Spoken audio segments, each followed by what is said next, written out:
हमारा पार्ट 2 है संविधान की अनुसूचियाँ। हमने एक श्रृंखला शुरू की है संविधान, हिस्ट्री और सब जितने भी जीके जीएस हैं, एक टॉपिक वाइज, मतलब जहाँ से क्वेश्चन ज़्यादा उठते हैं उन सब के ऊपर हम एमसीक्यू प्रैक्टिस करने वाले हैं। और वो एमसीक्यू इस हिसाब से सेट किया जाएगा कि स्टार्टिंग में इजी और धीरे धीरे मॉडरेट फिर टफ़ होते जाएगा। वो तो सॉल्व करना इतना आसान भी नहीं होगा। हमने 50 क्वेश्चन लगभग 50 क्वेश्चन कर लिए हैं और हमारा जो अगला टॉपिक है संविधान की अनुसूचियाँ, इससे होने वाला है। तो अगला क्वेश्चन है, भारतीय संविधान में वर्तमान में कितनी अनुसूचियाँ हैं? अगर आप सभी जानते हैं तो एग्जैक्ट आंसर करेंगे, सी ऑप्शन है 12। वैसे कुछ क्वेश्चंस ऐसे होंगे जहां मैं ऑप्शंस को भी नहीं पढ़ूंगा और वहां पढ़ने का कोई मतलब भी नहीं होगा, आपको भी ये पता होना चाहिए। अगला, मूल संविधान में कितनी अनुसूचियाँ थीं? तो मूल संविधान में कितनी थीं? जाहिर सी बात है 8 थीं, 4 बढ़ाई गई बाद में, तो ऑप्शन बी। अगला क्वेश्चन, प्रथम अनुसूची किससे संबंधित है? भाषाएं, राज्यों और केंद्र शासित प्रदेशों के नाम तथा क्षेत्र, शपथ, राज्यसभा सीटें। तो ये पहली अनुसूची जो है वो राज्यों और केंद्र शासित प्रदेशों के नाम तथा क्षेत्र से ही संबंधित है, तो ऑप्शन बी होगा। अगला क्वेश्चन, द्वितीय अनुसूची मुख्यतः किससे संबंधित है? भाषाएं, शपथ, संवैधानिक पदाधिकारियों के वेतन भत्ते आदि, राज्यसभा सीटें। तो द्वितीय अनुसूची संवैधानिक पदाधिकारियों के वेतन और भत्ते से संबंधित है। तृतीय अनुसूची किससे संबंधित है? शपथ और प्रतिज्ञान के प्रारूप, भाषाएं, पंचायत, नगर पालिकाएँ। तो तृतीय अनुसूची ऑप्शन ए शपथ और प्रतिज्ञान के प्रारूप से संबंधित है। चतुर्थ अनुसूची किससे संबंधित है? लोकसभा सीटें, राज्यसभा में सीटों का आवंटन, विधानसभा या पंचायत। तो इसका आंसर है बी, राज्यसभा में सीटों का आवंटन।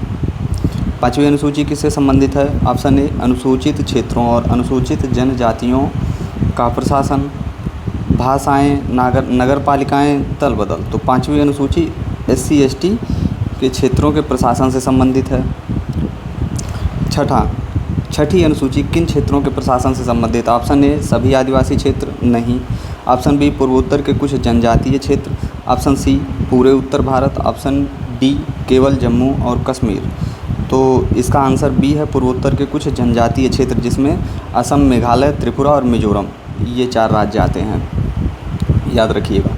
पाँचवीं में SC ST के सभी क्षेत्र प्रशासन के अंतर्गत आएंगे और छठी में लेकिन असम, मेघालय, त्रिपुरा, मिजोरम को छोड़ के, और छठवीं अनुसूची सिर्फ इन 4 राज्यों के लिए है। अब छठी अनुसूची वर्तमान में किन राज्यों के कुछ जनजातीय क्षेत्रों पर लागू है? ये तो मैंने आपको बता ही दिया, असम, मेघालय, त्रिपुरा और मिजोरम, ऑप्शन ए। अगला क्वेश्चन, सातवीं अनुसूची किससे संबंधित है? तो सातवीं अनुसूची में 3 सूचियां हैं, संघ सूची, राज्य सूची और समवर्ती सूची, तो ऑप्शन बी। आठवीं अनुसूची किससे संबंधित है? आठवीं अनुसूची मान्यता प्राप्त भाषाएं, जनजातीय क्षेत्र, राज्यसभा, दल बदल, तो ये मान्यता प्राप्त भाषाओं से संबंधित है। नौवीं अनुसूची मुख्यतः किससे संबंधित है? तो नौवीं अनुसूची भाषाएं, कानून, कुछ कानूनों और विनियमों को सूचीबद्ध करने से, शपथ या राज्यसभा सीटें। तो ये कुछ कानूनों और विनियमों को सूचीबद्ध करने से संबंधित है। ये पहली संविधान संशोधन से, प्रथम संविधान संशोधन 1951 से भी संबंधित है।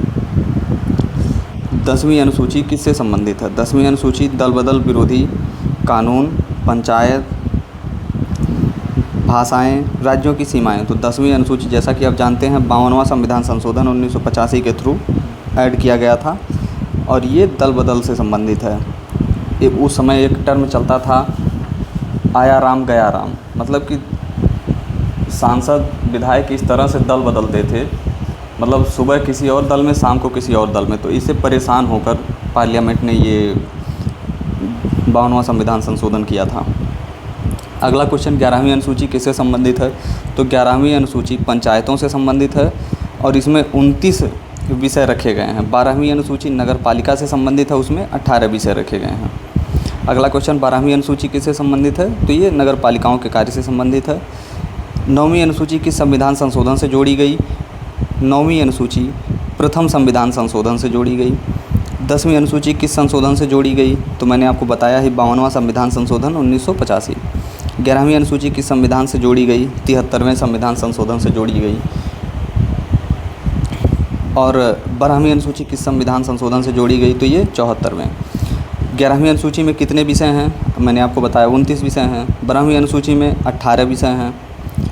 8वीं अनुसूची में मूल रूप से कितनी भाषाएं हैं? अब ये आप लोग अगर नहीं बता पा रहे हैं तो खुद को एवरेज स्टूडेंट मत कहिएगा। अगर आप खुद को जबरन एवरेज स्टूडेंट कहेंगे तो बड़ी समस्या होगी, और मैं ये आप लोगों के ऊपर ही छोड़ता हूँ। इसका आंसर ढूंढकर कमेंट बॉक्स में ज़रूर बताइए। क्वेश्चन नंबर 72 है। 73 वर्तमान में 8वीं अनुसूची में कितनी भाषाएं हैं? अब ये भी बताइए, बढ़िया क्वेश्चन है। चलिए लगातार 2 क्वेश्चन हो जाएगा तो आप लोग परेशान होंगे। इसका ऑप्शन सी है 22। 74 सिंधी भाषा को 8वीं अनुसूची में किस संशोधन से जोड़ा गया? ये 21वीं संविधान संशोधन से जोड़ा गया। कोंकणी, मणिपुरी और नेपाली को किस संशोधन द्वारा जोड़ा गया? तो ऑप्शन ए 21वां, बी 42वां, सी 71वां, डी 92वां।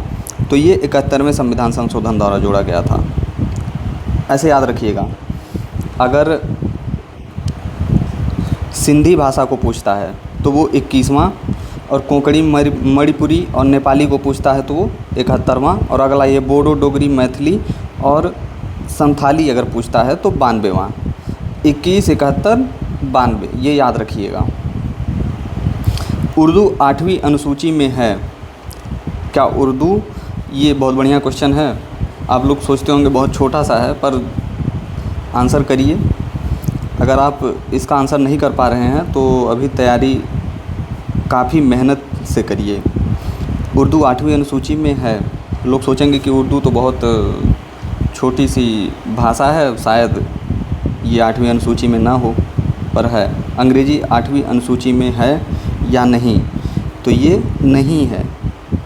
हिंदी 8वीं अनुसूची में है, और यही ऑप्शन सही है। हाँ, अगला क्वेश्चन नंबर 80। 5वीं अनुसूची किस अनुच्छेद से मुख्यतः संबंधित है? ये बहुत ही शानदार क्वेश्चन भी है। अनुच्छेद 244 का क्लॉज 1, अनुच्छेद 280, अनुच्छेद 343, अनुच्छेद 368। तो इसका आंसर ए है। 280 वित्त से है, 343 भाषा से है और 368 संविधान संशोधन से है। 6ठी अनुसूची किस अनुच्छेद से संबंधित है? ये भी क्वेश्चन बढ़िया है। तो ये 244 के 1 में है। ऐसे याद रखिए, 5वीं अनुसूची 244 के 1 में है और 6ठी अनुसूची 244 के 2 में है। 5वीं अनुसूची में SC ST के सभी क्षेत्र प्रशासन के लिए हैं 4 राज्यों को छोड़कर, और 6ठी में वही 4 राज्य हैं, असम, मेघालय, त्रिपुरा और मिजोरम। अगला क्वेश्चन, 7वीं अनुसूची में कितनी सूचियाँ हैं? तो 3 सूची हैं। कौन सी? संघ और राज्य और समवर्ती। संघ कौन? जिस पर केंद्र बना सके, एक्ट वगैरह ला सके, और राज्य की जिस पर राज्य का नियंत्रण हो, और समवर्ती जिसमें दोनों का नियंत्रण हो। अब आप लोग एक अनुच्छेद अगर आपको याद हो तो कमेंट करके बताइएगा, एक क्वेश्चन कि अगर मान लीजिए द्वंद्व की स्थिति आ जाए किसी समवर्ती विषय को लेकर, समवर्ती सूची के विषय को लेकर, तो उस पर किसका एज होगा? मतलब उसके बाद राज्य का एज माना जाएगा या केंद्र का एज माना जाएगा, और वह किस आर्टिकल के तहत है? इसको कमेंट बॉक्स में ज़रूर बताइएगा। अगला क्वेश्चन, संघ सूची किससे संबंधित है? तो ऑप्शन ए केवल राज्यों के विषय से, बी संघ के विधायी विषय से, सी केवल पंचायत, डी केवल नगर पालिका। बढ़िया क्वेश्चन है। इसका आंसर है संघ के विधायी विषय। अगला, समवर्ती सूची पर कानून कौन बना सकता है? तो केंद्र और राज्य दोनों बना सकते हैं। राज्य सूची मुख्यतः किससे संबंधित है? राज्यों के विधायी विषय से संबंधित है। अगला, 10वीं अनुसूची का संबंध किससे है? ये दल बदल कानून से बताया था मैंने, 52वां संविधान संशोधन 1985। 10वीं अनुसूची को सामान्यतः क्या कहा जाता है? तो ये बहुत ही बढ़िया क्वेश्चन है और इसको बताइए। बढ़िया क्या है? बहुत ईजी है। अगर आप लगातार क्वेश्चन MCQ जो मैं प्रैक्टिस करा रहा हूँ अगर आप कर रहे हैं तो आप पाएंगे कि एक दूसरे से वो बहुत धागे जितने गैप के साथ जुड़े हुए हैं। अगर आप ध्यान देकर करेंगे तो कर ले जाएंगे। ये भी दल बदल कानून से है। पंचायतों से संबंधित अनुसूची कौन सी है? ये बढ़िया क्वेश्चन है। अगर आप तैयारी ढंग से नहीं करते हैं तो इसका आंसर नहीं कर पाएंगे, आप द्वंद्व में आ जाएंगे। और इसका आंसर है 11वीं अनुसूची। नगर पालिकाओं से संबंधित अनुसूची कौन सी है? ये कौन सी अनुसूची है? आंसर करिए। 10वीं, 11वीं, 12वीं और 8वीं। तो ये 12वीं है। 11वीं है पंचायत और 12वीं नगर पालिका। संविधान संशोधन भी 73-74 है उन सबका। राज्यसभा में राज्यों या केंद्र शासित प्रदेशों के प्रतिनिधित्व का विवरण किस अनुसूची में है? ये क्वेश्चन बहुत बढ़िया है। ऑप्शन ए प्रथम, ऑप्शन बी तृतीय, ऑप्शन सी चतुर्थ, ऑप्शन डी 7वीं। तो इसका आंसर है सी चौथी अनुसूची में ही राज्यों और राज्यसभा से संबंधित प्रतिनिधित्व सीटों का आवंटन उसी में है। अगला क्वेश्चन, संवैधानिक पदों के वेतन भत्तों से संबंधित प्रावधान किस अनुसूची में है? ऑप्शन ए प्रथम, बी द्वितीय, सी तृतीय, डी चतुर्थ। क्वेश्चन काफ़ी बढ़िया है। ये द्वितीय में है। राष्ट्रपति की शपथ किस अनुसूची में है? ये क्वेश्चन तो बहुत ही मतलब एवरेज कैटेगरी का है। क्वेश्चन कोई भी टफ़ नहीं होता, अगर आपकी तैयारी है तो नहीं टफ़ होगा। हाँ, कुछ क्वेश्चंस होते हैं जो बिटवीन द लाइंस होते हैं, तो वो टफ़ कैटेगरी कहा जा सकता है। इसका आंसर है बी तृतीय। सांसदों की शपथ किस अनुसूची में है? प्रथम, द्वितीय, तृतीय या चतुर्थ? तो ये तृतीय में है। उच्चतम न्यायालय के न्यायाधीश की शपथ किस अनुसूची? ये भी तृतीय है। 5वीं अनुसूची का प्रशासन किससे जुड़ा हुआ है? तो अनुसूचित क्षेत्र और अनुसूचित जनजातीय, और यही इसका आंसर है। आगे बढ़िए। 6ठी अनुसूची की विशेषता क्या है? 6ठी अनुसूची स्वायत्त जिला परिषदों की व्यवस्था, केवल भाषा का संरक्षण, या राज्यसभा सीटें, या राष्ट्रपति चुनाव? तो इसका आंसर है स्वायत्त जिला परिषदों की व्यवस्था। और अगर 6ठी अनुसूची में पूछ ले कि 6ठी अनुसूची में कौन कौन से राज्यों की बात की गई है, तो वो असम, मेघालय, त्रिपुरा और मिजोरम। निम्न में से कौन सा राज्य 6ठी अनुसूची में शामिल है? तो अब याद करिए आप, असम, मेघालय, त्रिपुरा और मिजोरम। तो इन चारों में कौन मिल रहा है? मिजोरम मिल रहा है, यानी ऑप्शन ए। अगला क्वेश्चन, कौन सा 6ठी अनुसूची के राज्यों में नहीं है?